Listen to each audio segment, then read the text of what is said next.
We are like tall, blonde. It seems like people just don't really like you. We eat a lot of potatoes. They drink a lot. People think we're beautiful. Hi, we are Carbon Team and welcome to our first Culture Box video. This is going to be a series of videos where we ask people from different countries to react on some stereotypes about their culture. And we decide to make the first video about the country where we are now, Denmark. For that we asked 6 Danes to DTU to comment some most common things about Danish culture and to answer a few questions about it. Are you ready to open the culture box of Denmark and to reveal which ideas about Danes are true and which are a myth and stereotype? If yes, Enjoy! Disclaimer! Culture is a complex and big topic. We all have different experiences and come from different backgrounds. Participants of the video are speaking honestly from their personal point of view and are not necessarily representing the opinion of the entire culture. The video is made for fun and educational purposes, and it does not intend to hurt anyone's feelings. All Danes are tall and blonde. Not true. Yes, very true. Yes, I am tall and blonde. No, not all Danes are tall and blonde, surely.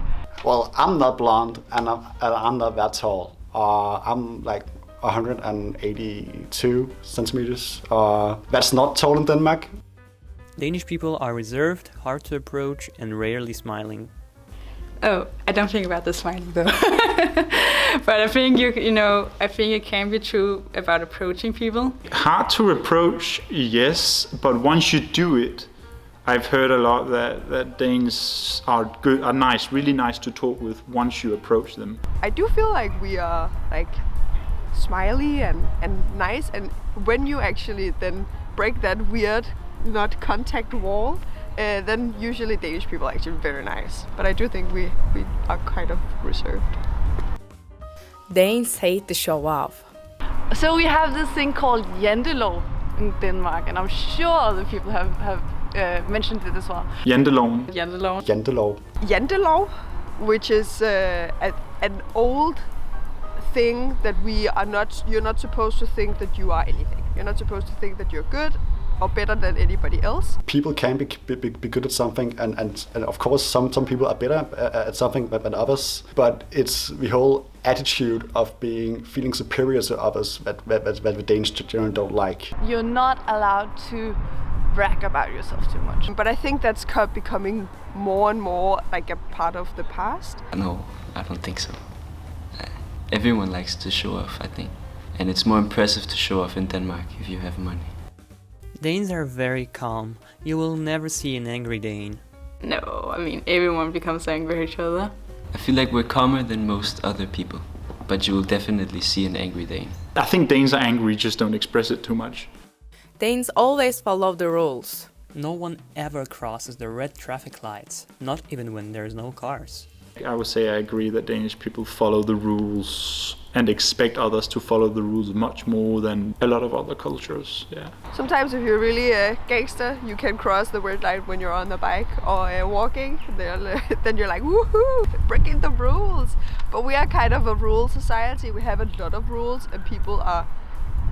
Sometimes they feel like it's enough of an argument that it's a rule, even though it's really stupid, and then we'll follow it. Danes are very organized. You also have to plan a meeting with them much in advance. I have a lot of organized friends. You have to make a schedule with them a week before. For me, I think a week in advance will be great, because then I can plan around it. I also have friends where it's you can call them spontaneously, but it's getting rare. I think we like to plan. I think we're less spontaneous. But it's also because we have this culture of being home. We like very much being home people. But organized, I'm not sure. If you should see my schoolwork then, it's not organized at all. Danes are extremely exclusive in their choice of friend groups. It is very difficult for foreigners to find Danish friends. Yeah, that is sort of true, I guess. No, I wouldn't say that, not at all. I at least have the feeling that it's better to have few closer friends than it is to have a lot of not close friends. Yes and no. I think generally, yes, it's a little bit harder to like get a close date friend in a Dane, but once you have them, you have them for life because it's easier just to stick with the one you know. Danes are strong and cold resistant like Vikings. Yes, that's true. We are Vikings, yeah. Viking blood, yeah. But I think it's also because we like it, right?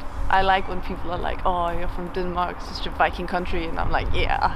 But I mean, it's not something to be proud of either, right? Viking culture is not a great culture.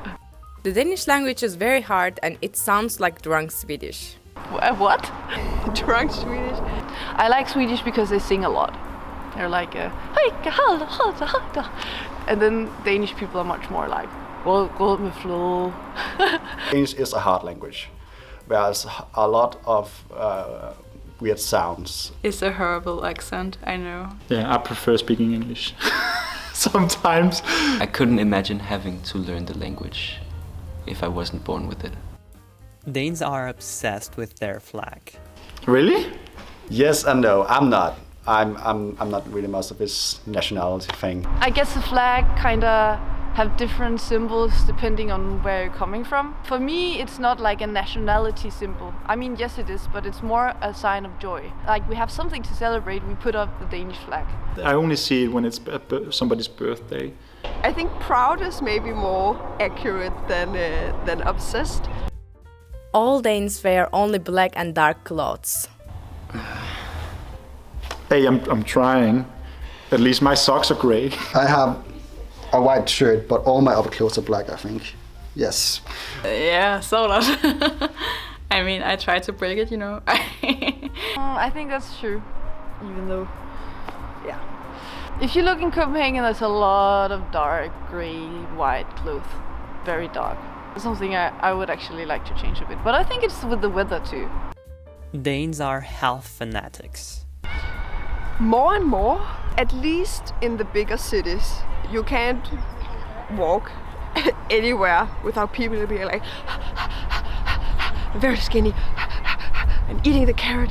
We eat relatively healthy. I don't know, I think you'll still find that half of the population in Denmark are overweight.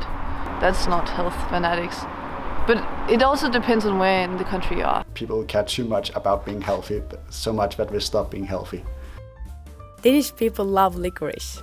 Yeah, we love licorice, it's the best. Yes. Yes, and I don't understand how people do not love licorice. In general, Danes like licorice more than anybody else in the world. Everybody else hates licorice. I mean, you can get it in so many different forms. You can have sweet, you can have sour, you can have soft, you can have caramel licorice candy. You can have it in ice cream, that it's not just one candy. It's not just licorice, it's a whole palette of candy. It's great. Yeah, but I also have Danish friends that doesn't. But then I also said to them, are you even a Danish person? Danes drink a lot of alcohol and they start doing it at a very young age. Yeah, yes we do. I think it's really bad that we start drinking so early. My elementary school friends, they started when they were 13. The worst thing about it is like a popularity contest. You don't even drink beer anymore when you're 13 or 14. I think it's a really bad culture because it's like in the beginning of our like teen years when we're trying to figure out who we are, and we're all insecure, and then we use alcohol as a tool to socialize. And then it's actually becoming, I think, more difficult for us to socialize like genuinely, because we need to get drunk in order to do that. But I think we drink less, maybe frequently, but then when we drink a lot. There is no defined dating culture in Denmark. Whereas a hookup culture is a huge thing. Yeah, and I think that's connected to the alcohol. We usually go to a party, hook up, and then sometimes if we've hooked up a couple of times, then we can go on a date. I think that's the general culture, actually. Someone would be like, hey, you look really cool, do you want to hang out sometime? That will never happen in Denmark. We're not very good at talking about our feelings, and we're not very good at being passionate. Hookup culture? Yeah, sure. Nobody looks down on one-night stands. I mean, it may not feel that good afterwards, at least for one of the two parts. I don't think you can be judged for who you're with and why you're with them. Danes don't realize how privileged they are. Yeah, I think that's true. I met Danes that know they're privileged, Also met a lot of Danes that don't know it. I agree. Sometimes Danish people are like shocked when they hear that people in other cultures work 70 hours a week just to put food on the table, right? We're like, what? If I don't work at all, I can put food on the table, right? Secretly, we do a little. It's very easy nowadays to be informed about what's going on in the world. When you look at a lot of countries that has war and climate change much bigger than here, and then look at your own life and see, oh wow, I have all this stuff. I'm very privileged in this. But of course, you can be blinded by this privilege. Probably some people take it a bit for granted, that the state are just there to take that back, which is completely true. Danes are the happiest people in the world. That place has been taken, hasn't it? By the Finnish people. But we also do take the most antidepressants. When that's said, we are a very fortunate people. Generally, Denmark is a very good place to live and be happy because it's quite easy to be comfortable. People don't strive for much more than that. It's not like I need to have it all. It's just I'm okay now, and that's enough to make people happy in Denmark. The richest people in Denmark and the poorest people in Denmark, the gap is so much smaller than in a lot of other countries. And I think that really helps on the overall happiness. Probably comes down to the really, really solid social security we have. You will not be left behind if you don't want to be. Free education just does so much. I definitely think that our society makes it easier to be happy. Yeah. Anything else? Some people, they have a tendency to think that Scandinavia is like one country. Oh, you live in Copenhagen? I've been to Stockholm once. One guy said to me, I was like, but it's a different country. You don't really talk to just people on the bus or strangers in general, unless it's like a question, when is the bus coming, things like that. Danes have a lot, very sarcastic humor. That have gotten me into troubles when I've been speaking to people that's not Danish always, because it can be quite offensive, I think. Any tips for people who have never been to Denmark and never interacted with Danes? Enjoy, don't eat a lot of pork, eat potatoes. Definitely visit Copenhagen, but use more time on some of the smaller areas, because Denmark is actually also a quite beautiful country in its own way. I think almost anyone coming to Denmark meets a cultural shock within a couple of months, because there is a lot of culture to be shocked at. You probably need to try a little bit harder maybe. But I think when you get to know the Danish people, they're very friendly and nice. Join clubs. Yeah, just join events. There you will find people. Try to speak Danish. I feel like a foreigner trying to speak Danish. Probably one of the funniest things you can do. Yeah, come to Denmark, try it out. Thank you for watching, and we hope you enjoyed our first episode of Culture Box. If you study at DTU or any other university in Copenhagen area and you would like to spread the word about your culture by reacting on different stereotypes about it, sign up the forum in the description. Feel free to comment and share this video, and follow us on Facebook and Instagram. See you later. We say